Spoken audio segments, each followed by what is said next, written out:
बहुत प्यारा सा कन्यादान का गीत है। प्लीज़ अच्छा लगे तो सब्सक्राइब करना।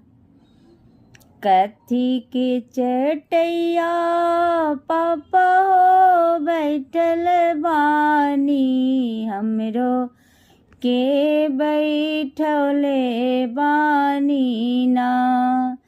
कथी के करजवा रउआ बनौले बानी, अपन धिया बिसरवतानी ना। कथी के करजवा रउआ बनौले बानी, अपन धिया बिसरवतानी ना। कुश के चटैया बेटी हो बैठल बानी, तोहरो के बैठौले बानी ना।